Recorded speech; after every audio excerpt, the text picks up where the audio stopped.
ไอ้ลอยคอนี่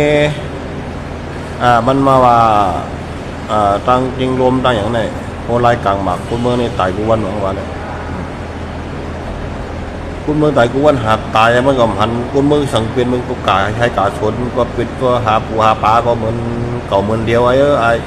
พี่น้องก็ละลายเมื่อเหรียญละเมื่อเคยก็เมื่อเก่าเขากันเลยมามีจุ่มสุกขี่กาเมื่อหาเก่าดังวัดจานปอดห้องคุณพันเฮบาสูเดบุญพันเมื่อนั้นมันตัวเมื่อทัดสังได้ขนาดเจ็บเกียร์กับเจริญเนี่ยมันจะมันเสียงจุ่มมาหน่ะก็บอกอะไรมานะปอดห้องวันเหมือนในพวกเหลียวแผ่วแล้วมันเอาหมดป้อมกึศสังไอเวียงไม่ย่ำไปหูตัวสู่กันน่ะมันเหมือนไงเหมือนนั่งสวีทการมันเปิ้นเนื้อไหนเปิ้นหิมมือสู่เฮ็ดตั้งไตเขาเปิ้นหิมมือสู่แหมไตเขาขึ้นเนื้อไหนต่อสู้เปิ้นใจไตแหมไตเปิ้นเหมือนไงเปิ้นใจเข้ากันขึ้นแหมมันขึ้นถูในตุกล็อกบ่ได้ไหนก็จุ่มเอ็นผีบ้านให้ปัดดิมาสู่จึงไตนะมันจะปัดดิมาสู่จึงไตมันเอาปัดผีตกเตียมไม่ได้ตัวได้เป็นหมักผีตกเตียมไม่ได้ในวันเหมือนไงตัวทัดสางตัวเลยไอ้ไม่ไปเฉยโยงว่าชนไผโยงนี่มันวันนี้มันหันเป็นหือเมืองใต้เป็นหือวันนี้เฮ็ดเขาเป็นหือคนเมืองใต้เขาตุกขาดหนึ่งหันปนห้องไปผมคือได้เฮือนอย่างนั้นเมื่อหันนั้นเมื่อว่าเมื่อปนห้องไปมดจานถูกนี่มันก็อย่างมดจานมานับปนห้องพวกปองมันยังหล่ะก็หันมีกันแล้วตัววันเมื่อไหร่พวกปองมันก้นตายหมักตายเหมือนนั่นหมาผมคือได้ตัวเนี่ยปนห้องอย่าว่าก้นต้องหมาต้องคือคนมายื้อแบบมาเหี่ยมันมาเหี่ยก็คนจี้สั่งมันเอาจี้วิ่งสุดตายสุดตายเห็นกูโยกคนวันคนเมืองตายปลองยอกกว่าที่เป็ดก็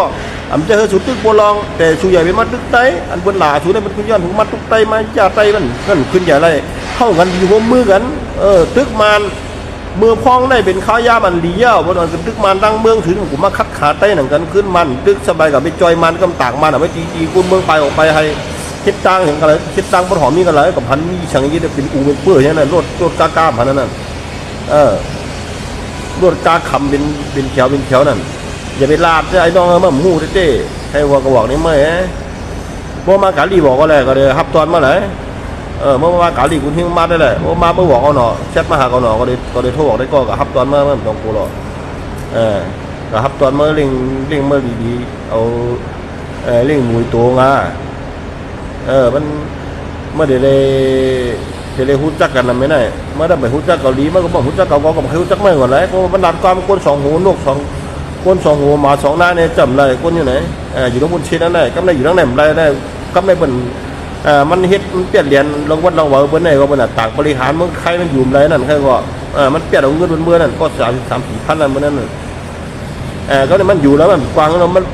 ไปตายลูกพวกเท่าไหร่ก็มันโคตรอยู่บ้านให้นะก็แม่จะให้น่ะก็โคตรอยู่บ้านให้ก็ข่าวจิ้มใจก็ออกแป๊บทั้งวันโอ้ยอันไหนน่ะมันเป็นรองเจิมตี้มันได้เป่าหูก็ได้เฮียกับมาลาดกับมาหลานวันนั้นมันจะหรอกเขามาซับเลี้ยงนี่ว่าอันมันลาดอะไรมันแต่มันกินผลแหวนหมดมันกินผลแหวนหมดวันเมื่อไหร่คนมึงปักตาตัวเองละว่าลอกเขาเฮียนมันเฮียอะไรปุตตาไตเขาขึ้นใหญ่มันมีแล้วกล่าววันบนมันตึ้งไตเนี่ยนั่นน่ะเป็นก้นขึ้นใหญ่ว่านั่นคือดีเอาบุกหูมุนน้อยอยู่นั้นแต่จั่วเปิ้นมาแล้วเหตุการณ์มันเปิ้นเหมือนตั้งเหตุการณ์มันเปิ้นอะไรอยู่ไหนเนี่ยเหตุการณ์มันหนาจุ่มชูก็ย่ว่าเหมือนตั้งเหตุการณ์มันเปิ้นก็ย่อมบอกว่าอันชูเฮ็ดนั้นมันมีพรดีมุดดาไตมาได้เฮ็ดไตเขาตกแต้มกันนิดเดียวเฮากันมาคัดขาขึ้นเฮากันมันห่มกันไรห่มกันไรก็เป็นสังสุก็ปกป้องอะไรป้อนห้องให้ว่าสุคนวันเมื่อในป้อนห้องชุมอยู่ไรเวียงกำเนิดสุริมาก็ปัจจันแห่งคนเมืองที่น่ะคนเมืองไตเขาเนี่ยตุกขาสุมหาน่ะตามหาน่ะมั่มหาน่ะตัวเนี่ยคนเมืองเป็นถึงไปเพมันขึ้นคนตั้งป้อนห้องไปครับปัจจันป้อนสุมาก็ปัจจันเห็นเขาได้ไปกันเลยไปเขาเมืองไทยไปเขาเมืองขี่ไปกับจริงมันมีที่อยู่คนเมืองก็ได้แบบปิ้งก็แต่ถ้ายืมมันก็สูก็อยู่ของสูแหล่เฮ็ดของสูแหล่เฮียงสูไปมาเก้าไต้ดีๆมันฮีขึ้นอย่างไรจุ่มไต้กันยืงึดเตี้ยตื้อตั้งปัดมาเมื่อในหานใครไรนะเมื่อในหนาอันนั้นเป็นตึกความมันทิ้งแค่ในกุฏิเนี่ยมีแต่จุ่มสูเนี่ยแค่อันตึกมันเนี่ยนี่จุ่มสูเนี่ยมาหาเก้าไต้กันตึกมันบาสังไว้ก็อย่ามาหาก็รับเก้าไต้กันมันมีความเรียนเป็นแบบเชื่อไต้ประเดี๋ยวรันเนี่ยเมื่อผมพูดว่าคนเมืองไต้บนจังมาดังเมืองเรารับมันพวกมันรับนั่นเจอลองตีมันเมื่อซีนี่เมื่อลาลีดาตรงกับคนป่านเจ้าก้อนเจิงป่านขุนสามมันก็ป่านอะไรป่านนั่นเมื่อวันนั้นก็เป็นป่านขุนสาเนี่ยมันเป็นยังไงรู้ไหว่าพวกอยู่ไรทั้งเมืองทั้งบุญมันมีกันเหรอมาป่านมาเนี่ยมีจุ่มสูเนี่ยก็เดี๋ยวป้าเอาเจือไพ่มาเนี่ยใครว่าคนกับป้างเอาไว้มาเนี่ยมาให้ดังเมืองไต้เนี่ยโบยอกใหญ่ใช่ไหมเมื่อดำไปหูตัวไม่ใช่กันนี่ว่าขึ้นใหญ่พวกหวังทางปลายมังมี เปิ้นก็อยู่ของเปิ้นมันก็จ่อมาเดี๋ยวมื้อละมื้อนั้นมาตัดสิแตบบานเฮ็ดนั่นน่ะให้ก็มื้อนั้นเป็นวันเกิดเมืองนอนก็ละลายจังนั้นก็อยู่มาเต็มดิกเต็มแดงแล้วมั้งให้ก็เขาบอกมาเขาฮู้หมดอ่ะจังนั้นไม่มาอุบหยังน้องๆตึกพวกกะลาอันนี้ก็ได้ก็ไม่ได้ฮู้กันเลยพวกไอ้เลยขอเนี่ยนะก็ใครลาได้มั้งเนี่ย อย่าไปลาลีลาอะไรน้องเมื่อวัวทับสังเป็นดีอันเมื่อลาดก่อนเมื่อลาดพ่นก็เมื่อพ่นเมื่อเราเต้าน้ำโจมันเว้ยกับมันมีควันดีจุ่มเตอร์พ่นอันอยู่ในพื้นที่เขาเดญากิจยันชบเมื่อในลองไรตานั่นว่าคนเมืองว่าให้ไหนว่าคนเมืองก็บอกให้ไหนมันเคยลองตีมันเป็นรองอันเมื่อเจ้าอย่างลาดเลยเมื่อมาลาดเว้ยพวกลาดก็ลาดให้ลองเตะอย่าให้คนเมืองอะไรไม่หูไม่เจอวันเมื่อในคนเมืองเขาทุกค่ายังไม่พอใจวันห้าชูที่เอาล็อกไล่เดี๋ยวแทงวันเมื่อในคนเมืองไปพวกมีดีไปอะไรคือมาในต่างก้าวมาในซิปล้ำในเมื่อวานซิเนี่ยเดี๋ยวมาดังนำตรวจไล่กรรมด้วยเนี่ยเมื่อดังมุ้งนำปากดังมุ้งทำจริงอย่างเดียวเดี๋ยวมาหาเกาทั้งหมด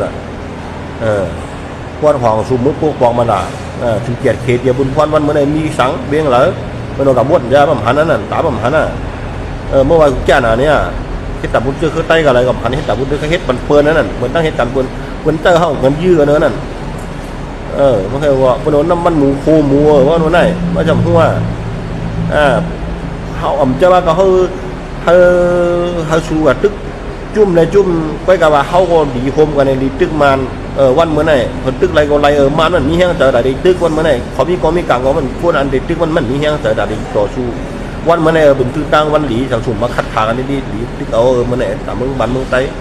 ชุมวันปุ๊บปองอะไรปะห้องอะไรลำตึกอะไรวันเมื่อไหร่ชุมตึกไรอย่างนี้ล่ะนี่ก็แล้วอันอุบไรวันโดเหลวมันหายกับมดเอาหัวล่ะคือถึงวันให้ไงรู้อันอยู่ไรในลองเต้มันทัดสางด้วยอะไรน้องมาพูดก็ร้านนี้มั้ย